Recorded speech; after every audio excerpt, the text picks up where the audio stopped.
Okay, so picture this. You're born with absolutely everything you could ever want. We're talking wealth, power, endless pleasure. And then you choose to just walk away from it all. I mean, why would anyone do that? Well, this is the story of a prince who did exactly that. He gave up an entire kingdom to find something he believed was way more valuable. This is the story of a prince who woke up. And his whole story really kicks off with this one simple but honestly pretty profound question. It's a question that challenges almost everything our modern world tells us. What if true freedom isn't actually found by getting more stuff, more status, more anything, but by letting go?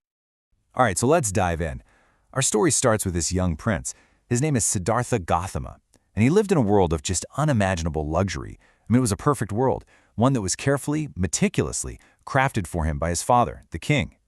But here's the thing. This perfect little paradise, it wasn't built on love. As you can see, it was a kingdom built entirely from fear. See, the king was completely haunted by this prophecy that said his son would one day ditch the throne to become a great spiritual teacher. So he tried to build this perfect gilded cage, so perfect his son would never even think about leaving. He was trying to shield him from reality itself. I mean, think about it. In the world they built for him, there was zero sign of suffering. None. The tough realities of life, like getting old, getting sick, or dying, they were completely hidden from him. He was surrounded by nothing but youth, perfect health, and pleasure. It was this perfect illusion, all designed to keep him happy and chained to that throne. But you just can't hide the truth forever, right? So when he's 29, his curiosity just gets the best of him, and Siddhartha decides to venture outside the palace walls. And what he saw that day, well, it wasn't just going to change his life. It was going to change the world. He comes across these four sights that just completely shatter his world. First, he sees an old man, frail, trembling. Never seen that before. Second, he sees a sick man, his body just failing him. And third, a corpse. The unavoidable reality of death. These were the fundamental truths of life, and they've been hidden from him his entire life. But then came the fourth sight, a peaceful monk, just totally serene, right in the middle of all this world's chaos. And it was that contrast that really lit a fire in him. And that just clicked something into place for him. A really devastating realization. If suffering and death come for everyone, doesn't matter if you're rich or poor, then chasing pleasure can't possibly be the whole point of life. His entire existence, this life spent chasing one fleeting pleasure after another, it suddenly just seemed so empty, so meaningless. So what does he do? He makes this absolutely radical choice. He just leaves. He walks away from the palace, his title, his wife, even his newborn son. He gives up a life of absolute luxury, a life that millions of people would do anything for, all to find an answer to this fundamental problem of human suffering. Now this journey he embarks on, it was anything but easy. We're talking 6 long years of searching for the truth. He studied with the smartest teachers he could find, and he practiced the most extreme forms of self-discipline, pushing his body and his mind to their absolute breaking point. So he'd basically tried 2 totally different extremes, and guess what? They both failed. Miserably. The path of luxury back in the palace, that just hid the truth of suffering. And now this path of self-torture, that just created more suffering. He realized that punishing your body does absolutely nothing to free your mind. Indulgence and deprivation, they were both dead ends. So he just throws both of those ideas out the window and discovers something new, a third way. The answer, he realized, wasn't in pleasure and it wasn't in pain.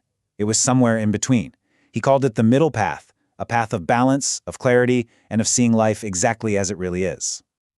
Okay, so this new path leads him to this now famous Bodhi tree. And there he makes this incredible vow. He would not move from that spot until he had found the answer to suffering once and for all. And as he's sitting there in deep meditation, his own mind just starts to rebel. First up, temptation. Visions of all kinds of pleasure and desire pop up, trying to lure him away from what he's doing. And right after that, fear. Just pure, raw fear. Visions of armies and demons, basically representing all of his deepest, darkest anxieties. They just rise up to attack him. And then, comes the final and maybe the sneakiest attack of all. His own self-doubt. These voices in his head telling him he's worthless, that this is pointless, that he should just give up. He was facing a total psychological storm. So here he is, in the middle of this total mental hurricane. And what does he do? Something completely radical. He doesn't fight it. He doesn't run from it. He doesn't even react to it. He just sits there, and he watches. He observes it all, without any judgment. And because he didn't feed the storm with his attention, eventually, it just passed. And when the sun finally comes up the next morning, Siddhartha, the prince, is gone. And in his place is the Buddha, which literally just means the awakened one. He had woken up to the true nature of reality. So what exactly is this enlightenment that he found? It's not some kind of magic trick or supernatural power.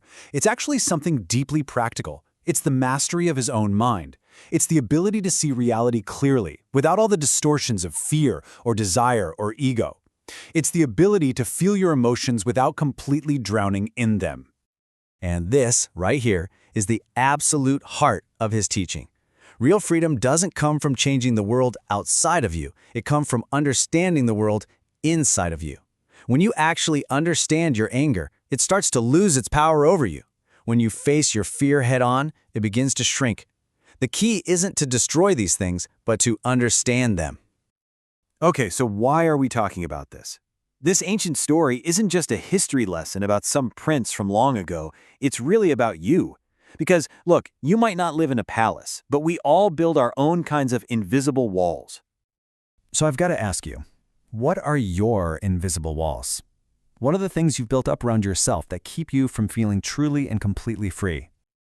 You know, for us, it might be the insane pressure of expectations from our family, our jobs, ourselves. Or maybe it's that constant trap of comparing our lives to the highlight reels we see on social media. Or maybe it's just plain old fear of failure, the endless chase for the next thing, or the prison of our own ego. These are our modern palaces.